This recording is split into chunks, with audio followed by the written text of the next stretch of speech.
Welcome to another episode of Make Shit Happen. Today's episode is with our special guest, none other than Leila Hormozi. Leila, only a short 6 years ago, started her first business on a whim with zero experience. Over the last 6 years, she has started and scaled 4 8-figure businesses. Most known in this room are GymLaunch and Acquisition.com. Leila and her husband, Alex Hormozi, have done over $130 million in direct sales and now have divested their interest in those companies to focus full-time on their investment company, Acquisition.com, which currently exceeds over $140 million in revenue across the companies. Leila is known for her expertise in scaling companies through creating rock-solid culture, talent acquisition, and customer success.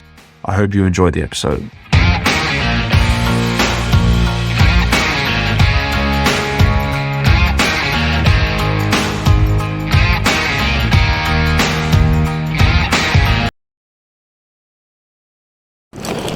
All right, welcome to another episode. Today's guest is none other than the amazing Leila Hormozi. Leila, thank you so much for coming on today. Thanks, Sam. I appreciate you having me here. No worries. Whereabouts are you at the moment? I'm in Lake Tahoe, California, actually. So it's Lake Tahoe, California.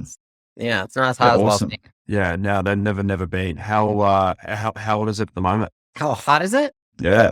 It's not bad. It's like 80 here. It's cool. We come here because it's not as hot. Oh, okay. Oh, well, that's good. That's good. You need to come to Australia. We were just talking before. Hey, you've never been. Where's your Alex over here? We'll get out there one day for sure. Yeah. Like, yeah. Oh, you guys can fly private. I'm sure that'll be okay. yeah, I'm not that fancy. So when you guys fly, do you guys fly around much, or do you kind of stay where you are at the moment? No, we travel like probably every week right now. Yeah. Okay. Is that just in America, or do you go to other countries? No, we don't really go to other countries right now. You know, we sold majority of our, share in GymLaunch about 10 months ago now. And so we've been building Acquisition.com, and it's no less work to build a company the fourth time than the first time. So, I prefer not to be inundated on a plane as long as possible. Yeah, for sure. So I wanted to start today's interview just kind of going back to your earlier stages in the infancy of the business.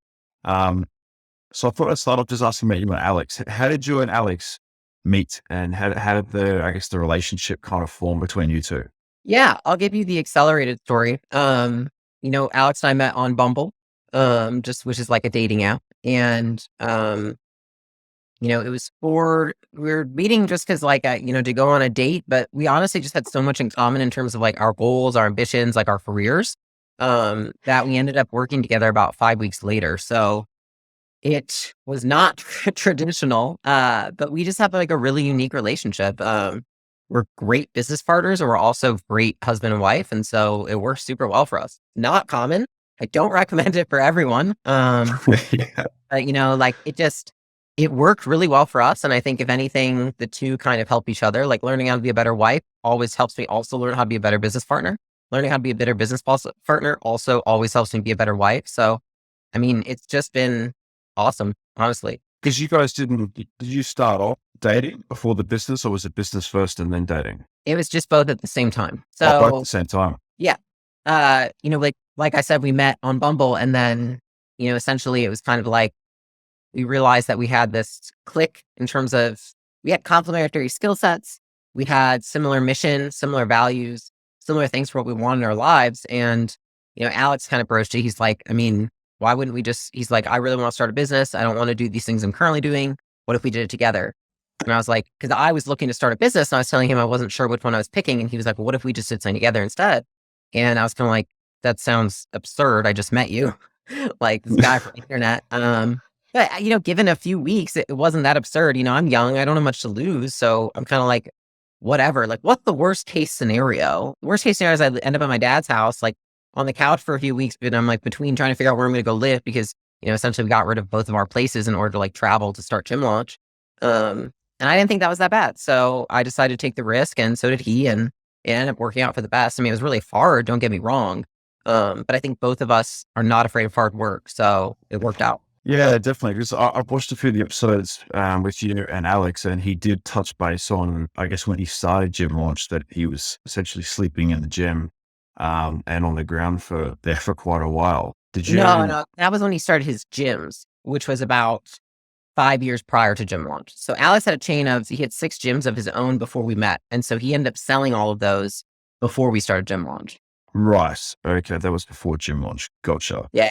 So what was your day to day like? Like run me through your day to day with gym launch. What did that look like and how did you guys start that business? Yeah. I mean, I guess the question is, do you mean day to day, like in the beginning or as Yeah.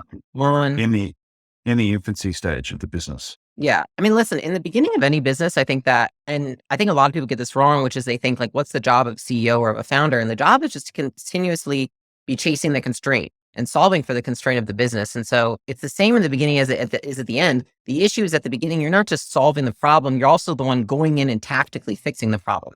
You don't just strategically solve it. You also tactically solve it. So in the beginning, it's observing strategically and then going in and tactically solving. So it's like, if marketing's not optimized, dive in, go fix that. If sales is not optimized, dive in, go fix that. If it's customer success. And the thing is that the bottleneck continues to move. So it might be marketing, and then you fix marketing, it moves to sales. And then you fix sales, it moves to customer success. And you fix customer success, it moves to product. It moves from product to finance and backend. And it moves from finance and backend all the way back to marketing.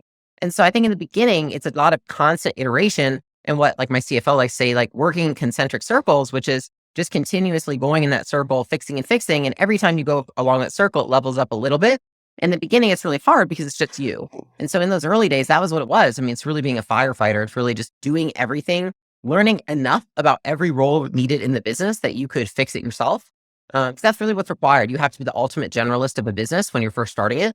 It doesn't turn out that way. Ultimately, you get to specialize a little bit more. But in the beginning, it's really just being the ultimate generalist and really a firefighter for that business. Yeah, definitely. That's fantastic. And do you think like for a lot of people that are starting businesses, obviously, as you said, they're wearing a lot of different hats and they're having to put fires out in marketing, fires out in sales. Um, at what point did you look at, okay, we need to get people on for these specific roles, do these specific tasks, because I don't have the time to be focusing on the most important thing, which should be, say, sales and marketing.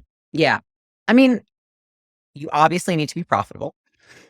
And you need to be able to discern whether you not doing that task anymore, can it either one, free your time up enough so that you can go generate more revenue doing something else? Or can you bring someone in who can literally generate revenue in that position, which would be probably sales or marketing, or it could be customer success in terms of like retaining customers and lifetime value. So I would say that you're either solving for taking away the waste that you're doing that's not generating revenue, or you're solving by bringing other people in who can generate revenue that's not just you. And so you really just focus on one of those two things. And it's really just segmenting it by how much time it takes from you. Like some people, I know founders that they come in to acquisition.com and, they're doing all of their P&Ls and they're, a year and a half into the business and they're still literally making every P&L. Imagine how much time it takes to actually do all of that, and I'm like, dude, you have this sales and marketing engine that's working. We need to take you out of here immediately because there's so much that you could optimize over here and you can make $1 million like that if you just had a few more hours a week of attention. And so I think it's also looking at the opportunity cost of your time being spent on those menial tasks when it could be elsewhere. And you would know if there's a high opportunity cost if things are working, right? Like if you have traction in your business, you are selling something that people want to buy, there's a high likelihood that you should be bringing other people in to do those menial tasks. Because if you spend just 10 hours more per week on that revenue generating activities, you can go from 1 to 3 million so much faster. Yeah. Yeah, absolutely. And I think a lot of people do struggle with that to see that opportunity cost to go, well, I'm spending, 2-3 hours a day on this one specific task when really I don't need to be doing it because this sales and marketing over here is already firing off and it's making me money. I should be getting someone else to be doing this instead. I do think a lot of people do struggle to see that. So that is very important. When you obviously had Gym Launch and you were growing this business and you guys were blowing it up, at what point did you guys kind of see, I guess, the penny drop and go, oh shit, this is actually becoming, a massive success? Like when was the turning point for you guys with Gym Launch? I'll be honest, I don't think either me or Alex have an easy time seeing if we're successful. Like, I think we're both like our goals are so big that like we have a hard time seeing it. It was when outside people, we got invited to this mastermind. We were doing like 400 grand a month. And it was the two of us plus like one EA. And, everyone was doing extremely well. Like it was a lot of success. Everyone that joined the program was like making so much money. I mean, it was great. And we went to this mastermind where everyone was doing like 8 or 9 figures. And we were just doing I think we were on pace for like 7 million a year that year. And, everyone kind of looked at us as we got up and did this presentation on the business. And they were like, do you guys even have any idea of what you have your hands on? And we were like, what are you talking about? And they were like, you have the perfect partnership with the perfect skill set, with the perfect amount of industry knowledge at the perfect time. And you need to capitalize on it. And we were like, what? And, it's just because we didn't have the knowledge to understand that it's not normally that easy. And so I think a lot of the times what I realize now is that when you see a good opportunity, a big way that you can spot it is that people are able to make a lot of money pretty easily with little effort. And they can actually they're actually enjoying themselves and they're like, business is great and fun. That's because they've stumbled in somehow to an opportunity or a timing in the market where it's advantageous for them. So once people pointed that out to us, outside mentors, that was when it clicked for me, because seeing all these people who were making so much more money, had so much more experience saying that, I was like, shit, are we actually doing something right? Because I just have no idea. When you're in the beginning and you're just starting out, you have no idea if what you're doing is right. You're like, you have no idea how bad or how good it could be. And so I think it's really hard because you don't have that context to compare anything. And so that was how I felt. And once I had outside eyes that kind of gave me that perspective, that was when we were like, we need to go all in on this and blow this thing up, because it has the ability to be a big thing, which it obviously turned into, because of the timing and because of the expertise both of us have being in fitness our whole lives, and then our complementary skill sets as co-founders. Yeah, wow. That's that's pretty incredible. When it comes to, I guess, the Gym Launch product, can you walk through to the listeners what the Gym Launch product was and how you came about the idea? Yeah. Honestly, we just built the thing that we had already been doing. So Alex and I, what we used to do is we used to fly out to gyms. So I'd be in Hawaii, he'd be in Washington, and we would each be at a gym. And what we would do is we would run their marketing, and then we would do the sales in their gym, and then we would let them keep the customer. And so that was how we did it. And essentially what we did is we decided to just package that up and say, let's just teach them how to do it, because flying out and people, it was just insanely operationally messy and not a fun time at all. And so we just took that, packaged it, and showed people how to do it. And so the reason that worked so well, Sam, is because at that time, Facebook had such an arbitrage. We were getting 50-cent leads, highly qualified leads that they're willing to pay $500. I mean, that's insane. And so can you imagine a gym owner who on average at that point in time in 2016, their average income was $18,000 a year. And they would make an extra $30,000 on average in their first month with us. Because what we had cracked is we cracked Facebook marketing for gym owners before anybody else did. That's really what happened. And then tons of people came in after that, copied us, iterated on all that stuff. But that's really what we did. And that's why people saw such great results, is we were able to get them upfront cash, and they're used to burning cash for 2 months to get a customer and then hoping that they can keep that customer on the back end, which, sidebar, most gyms don't keep a customer after 2 or 3 months. Most customers leave at month 3 for a gym. And so they're not recouping their cash at the beginning. They're not recouping it on the back end. We were able to get them all that cash up front and then even teach them how to keep them longer. So there's no way that you can have that much success without it being a win for your customers. And that's why it worked so well. It was just an absolute win for them. Yeah, wow. It's incredible. And with this service that you were offering, how much were you charging for it? $16,000. $16,000. And how were you helping them through? Was it one-on-one, group sessions, online course? How were you helping the client? Yeah, I think that a lot of people think, it was just, a lot of people are like, Gym Launch was an info business. And I always get kind of slightly offended, because I'm like, we had a 50-person, yeah, I know, we had a combined 50-person tech, media buying, and coaching team. And so that's what they did is really, we have an onboarding team that onboards the clients, gets all their tech set up, launches all their ads for them, gets their whole media setup done. And then they move over to the coach, and the coach is going to teach them how to sell, how to retain the client, and how to keep everything tight on the back end. And then eventually they're going to teach them how to build the team so that they can pass it off to them and they don't have to keep doing it. And so really what it looks like is, when that person comes in, they have an onboarding team, they've got a dedicated tech lead, they have a dedicated coach, and then every single person is responsible for a certain part of that customer's journey, whether it be making sure they have all the tech set up and all the media is running correctly, so their ads are not messed up, which is super common. A lot of people don't have an easy time setting up Facebook and Instagram ads. The second is the coach strategically guiding them through what they need to do next. And then, customer success, who's always making sure that they're holding them accountable and they're on track to reaching their goals, right? Because we always want to take into account what that customer specific goals are, because success to Susie is not the same as success to Bob over here. Bob wants to make 20 grand a month. Susie maybe just wants to have time freedom. She's like, I don't even care if I make more money. I just don't want to be in my gym every day. And so we always have to meet the customer where they're at. And I think what a lot of people go wrong, Sam, is they try to fit the customer into their product rather than thinking of ways that they can fit the product to their customer. And that's really when you unlock growth for yourself, because people want products and programs that are catered to their goals, not to just like a cookie cutter thing. And that's what I think we did really well, because we had a great team that was able to do it. So one question I'll ask you, because you just made me fire off and think of something. And you made a great point of, how do you cater your product or service to your clients' needs? Because every single one of them is different as they are. But when it comes to your marketing, right, how do you make people feel like you're talking to them when every single person's got a different need and want for a particular product or service? I mean, I think that's why it's so much more important to focus on being, Disney rather than Mickey Mouse. Like, Mickey Mouse is one person. The only people that are going to buy from Mickey Mouse are people that look and talk like Mickey Mouse. But if you have Disney and you have a whole suite of characters, then it's like one of those is most likely going to resonate with that one customer. And so that's what we noticed at Gym Launch. And that's something that we promote in a lot of our portfolio companies, which is like diversity in terms of their marketing, right? Like, what personas are best in terms of clientele? So looking through your current clientele and saying, who are my best clients? And then typically you'll find that there's probably around 3 different archetypes of clients. And then what you want to do is reverse engineer how you can get more of them, which is, what is their story, right? What do they look like? What are their stories? Where do they live? Like, in terms of platforms. And then I would make marketing cater towards that. So if I know that at Gym Launch, say that we did best with married couples who lived in like suburban towns, then I'm going to take testimonials from my married couples in suburban towns, and I'm going to run those ads, because I'm going to get more of those people. And so I think if you can reverse engineer your best customers and then create marketing around it, you're going to have way more success than if you just like cast a huge wide net and then just like cross your fingers and hope that you get the best ones. Yeah, no, that's a great way of thinking. That's fantastic.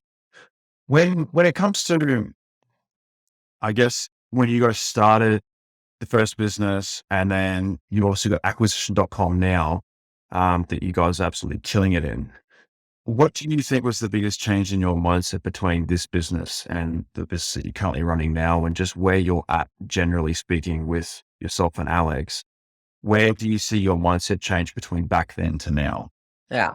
I think general overall is that work is no longer stressful for me. Like, I've just decided that work cannot mean stress.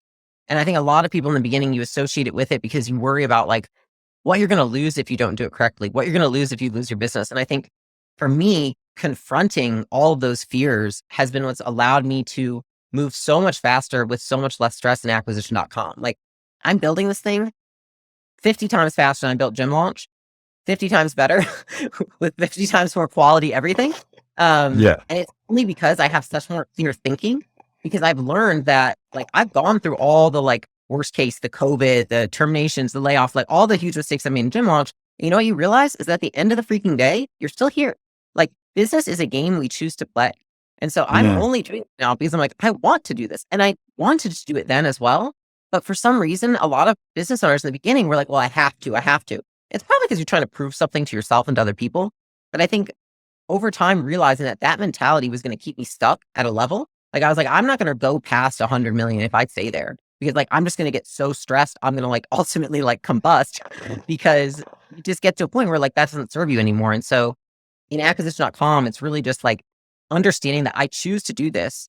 And even if there's days where things are hard or stressful, like, it's still a choice to move forward. And I think that when you have that autonomy over your own goals, you have a different perspective in terms of how you view them and how you're able to do things, because you realize that nobody's forcing you but yourself. And at the end of the day, like, these are first world problems when you know, you're not get customers, or like your LTV isn't as high as you want it. Like, geez, like there's way bigger problems in the universe. And so I'm more so grateful for the problems that we have in the business now. And I'm grateful for the stress that work brings. And I think having that mindset is just something that has served me a lot better in acquisition.com. And I think I'll pair it with being much more clear about who I want to be and where I want to take this business, because Gym Launch was more of an accident. it was like, you're poor. Let's not be poor anymore. This is a vehicle not to be poor anymore. And then, you learn how to build a good business along the way. And like, you obviously want to help people and have an impact. And I was very passionate about it for a good period of time. But it wasn't aligned with who I really want to be, because I always felt like my vision was a little bigger than I felt like Gym Launch could take it. And I feel like now we've built a vehicle in which I can see my personal dreams and visions of myself, my life, the impact I want to have on the world being accomplished through this mission. And so even if it's just as hard to build this business, it will feel 10 times easier because I know it's taking me to a place I want to go, rather than having my ladder up a wall to a place I don't want to go. Yeah, absolutely. Oh, that's amazing. When it comes to, I guess, where you spend your time and who you spend your time with, again, like when yourself, Leila, and Alex, some of the interviews that I've watched, you guys talked about how you didn't really go out much. You didn't really go out to bars or nightclubs or really socialize like I guess the normal person does. You guys kind of really just honed in and focused on the business, and that was really all you cared about and focused on for quite a long period of time. Fast forward to today at the moment, who do you spend most of your time with at the moment, and what does, I guess, your socializing in your life look like now compared to back when you had Gym Launch? And are you still doing the same thing in today? Yeah. I mean, listen, I've never been like a nightclub, go out person. As even before we met, that was just not my thing. But in terms of like us now, I think both of us, like, we're much more social. And we do have friends, but the caveat is this, which is I don't hang around people who don't inspire me in one way, shape, or form. Like, if I am hanging out with people, they have to be people who, whether it's business wise, whether it's their character, whether it's, generous they are, like, there has to be something about that person that I admire. And so I think I realized that even when we were building Gym Launch, there would be people that we would hang out with and they were making a lot of money, but I didn't admire them in any way. In fact, I didn't admire the way they made money, because even the way someone makes money, if someone makes money in a way that's kind of gross and not ethical or aligned with my ethics, then it's not someone I really want to associate with. And so I try to surround myself with people who think really big, who have big dreams and goals, who aren't afraid to talk about, like, I'm with a couple of friends right now, and like, we're all talking about like how we're going to hit 1 billion. And like, none of us are, it's not like a conversation. It's not like a conversation where you're like, oh, that's like so impossible, or like, that's weird that they're saying that. It's like every single person here believes they're going to get there. And I believe they're going to get there. And so like, I want to hang around people that don't think that that's weird. And I think that I did tolerate more of that with Gym Launches, more people who were small-minded, a lot of people who said, oh, you got really lucky with Gym Launch. Like, they're just not going to find that luck again. And I was kind of like, for yourself, this luck was created and you can create it all over again. And I've multiple times. And I think that that's a really limiting factor and limiting belief that a lot of people have. It's just like, you got lucky and you're not going to be able to recreate it. And so I just don't want to associate with people like that. So it's being social, but being selective with the people that you hang out with. Like, are these people making me better? Are they adding value to my life? Are they helping me? You have this ultimate life vision. Just like you wouldn't be with a spouse who would deter you from that vision, why would you be with friends that would deter you from that vision? I would not. Absolutely. And I think there's a saying I heard not too while ago that said, the more harder working I become, the luckier I get. And I think it just comes down to, aligning yourself and putting yourself in the right path to come across the right opportunities.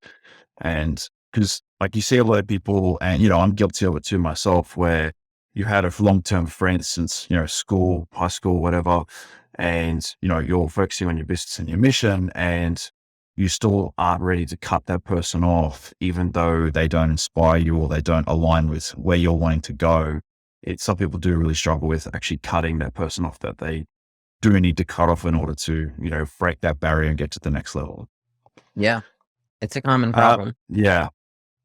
So a lot of the viewers that watch this have either just started their business or they're in the infancy of it. What would be your best advice for people if you go back to your Gym Launch days that have just started and they're trying to break that 6-7 figure barrier? Like, how would you go about going from a 5 to a 6 to a 7 figure business if you're starting off? Yeah. I think that the formula is that in the very beginning, you iterate a lot and you iterate very quickly. Like, until you have made enough sales to support, like, be enough supporting evidence that your product has product market fit, you're constantly changing, right? You're constantly changing the product, the business model, the fit, and that's at a very low level. That's before you're at six figures. Then when you're at around, six figures and you're on your way to seven, then it's all about not changing anything.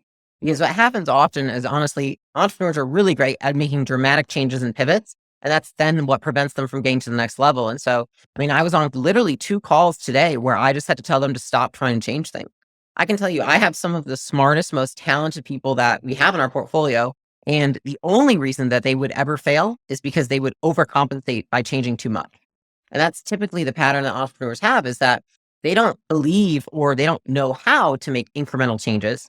They only have seen results from making large changes. They saw results when they maybe quit their job and started this business and had some sales, right? They saw results when they made a big pivot. They haven't yet given themselves the chance to see results from making incremental changes, changing your sales script, coaching your sales team, making a tiny tweak to your marketing funnel, adding one question to qualify a customer. Like, those are the things that literally are going to take someone from 6 to 7 and then from 7 to 8. And it's just that most people swing big every time. And then that's their whole life. They just keep swinging big and staying at 6 figures, 7 figures. They never get anywhere else. But what you have to learn is that the big swing only needs to happen every few years. In the beginning, you've got to swing big for until you get product market fit. Once you get product market fit, don't swing big. You've got to resist, you've got to hold back, you've got to focus on incremental changes. And that's just where most people can't do it, because they have this urge. They feel anxious by not taking a huge action. They just don't want to sit there all day and think about the thing that's bothering them. So they're like, no, I need to go do this thing. I'm like, no, you don't. You have an urge because you feel anxious. This doesn't have anything to do with the business. It has to do with you. And so it's really growing as an entrepreneur is being able to recognize you have to be able to sit in that discomfort and make small changes when you want to make big ones, because the big ones are probably not what's going to drive your business forward once you've got product market fit. Yeah. Wow. That's a lot to take on. So when you're talking about the 6 to 7 figure gap, what would you say is the incremental difference between making 6 or 7 figures? It's honestly going to be different in every business, because software is very different than service, for example. But Sure. Look at 6 and 7 figures in general. People that are at 6 figures, you can do that by yourself. You don't really need a team to do that. In fact, most people that I know that are at 6 figures, pretty much them with maybe 1 to 2 people helping them. Versus people who are at 7 figures, they're doing $1 million a year or $1 million plus. They have to have usually around maybe 5, 6, even up to 10 people that are helping them get there. And so a lot of the time where people won't make the jump is they have these really weird beliefs around people. They're like, nobody can do it as good as me. Of course not. Don't expect anybody to. And then they're like, I can't find anyone good. Of course not. You don't have the skill of finding anyone good. You've never invested in the skill of learning how to recruit, right? They have all these beliefs that are just skill sets they haven't accessed yet. They're not even beliefs. It's just you just don't have the skill. And so I think that if you're able to break past that and develop healthy beliefs about hiring people, bringing them on to help you, expanding your team so you can take on more revenue generating activities, if you're able to break past that barrier, that a lot of people get stuck there. And then they just say, oh, this thing doesn't work. People suck. I'm going to go start a new business. And now I have 5 businesses all doing 6 to maybe 900 grand a year. And I see that all the time, Sam. I talk to entrepreneurs all day who have 6 businesses doing $1 million a year. And they just I don't know why I can't get past it. And I'm like, it's basically just you. It makes sense to me. It's you and 6 businesses. You're the right one, right? That's pretty incredible. And I do see that a lot with people I talk to as well. But I wanted to wrap up today's interview just asking you one more question again for the people that watch this. Again, they are the infancy of their businesses, starting from scratch, and they want to learn, how to make shit happen in what they're doing. If you had to start acquisition.com again, and you gave yourself a 30-day launch period to launch acquisition.com, how would you go about doing that? I think with any business in the very beginning, you have to do it all yourself. So, despite having the resources that we have and all that, we still start acquisition.com with basically just the 2 of us. And that was not even that long ago. And I would do it like that all again, because in the beginning, it doesn't make sense to take on the risk of other people. It doesn't make sense to take on the extra overhead. It makes sense to take on and incur the cost of your time. And so if you can understand that that's what's probably best for the business and best for you to understand what works for the market, then I think you need to take it all on your shoulders. I mean, the beginning of acquisition.com, doing marketing, sales, fulfillment, back end, like everything. And that's with the resources. And that's just because I think that's good, healthy business practice. And so I would say spend the time to figure out the product market fit yourself before you decide to scale and bring on overhead people, incur the responsibility of building a team. And I guess with that is, you have to be willing to sacrifice for your goals in terms of there's no way that one human can constantly be growing in any area of life. So if you want to grow a business, you are going to have to sacrifice in certain other areas of life for a short period of time in order to get it off the ground. And I think that I've just never seen it happen any other way. Yeah. Awesome. Thank you so much for your time, Leila. That was very insightful, and I really do appreciate you coming on the podcast. Yeah, I appreciate you having me, Sam.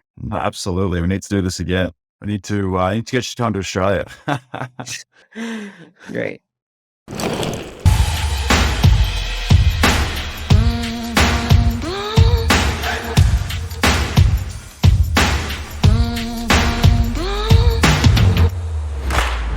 Just leave me alone.